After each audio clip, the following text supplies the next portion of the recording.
Quando eu não tinha onde ir, corpo dorido, sem conforto, quem me deu esta casa? Jesus. Com os pés descalços, estômago vazio, sem um pingo de esperança, quem me deu pão e água? Jesus.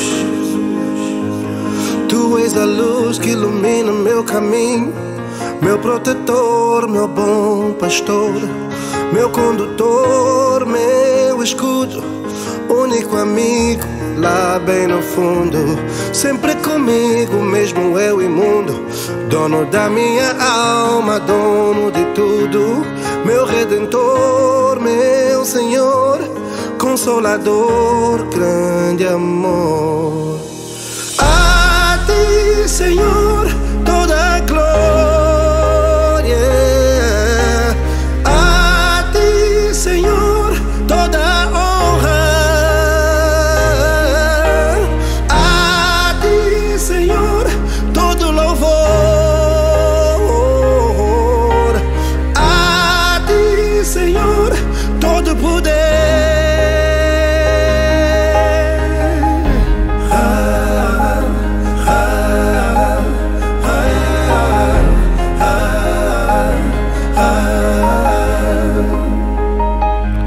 Mãos algemadas, preso guerreiro, deportado em correntes de ferro, quem me libertou da prisão?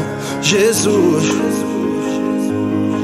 Enganado, manipulado, derrotado pelo inimigo ao meu lado, quem me mostrou a verdade? Jesus. Tu és a luz que ilumina meu caminho, meu protetor, meu bom pastor, meu condutor, meu escudo, único amigo lá bem no fundo, sempre comigo, mesmo eu imundo, dono da minha alma, dono de tudo, meu redentor, meu Senhor, consolador, grande amor.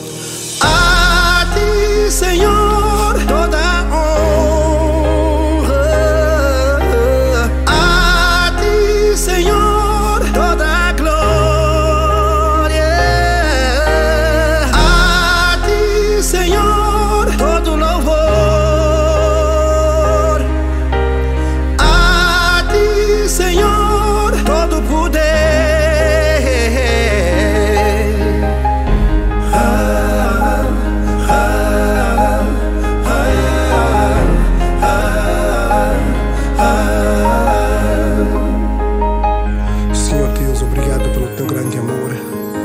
Por meio de nosso Senhor Jesus Cristo, abençoe todos os espalhadores de amor.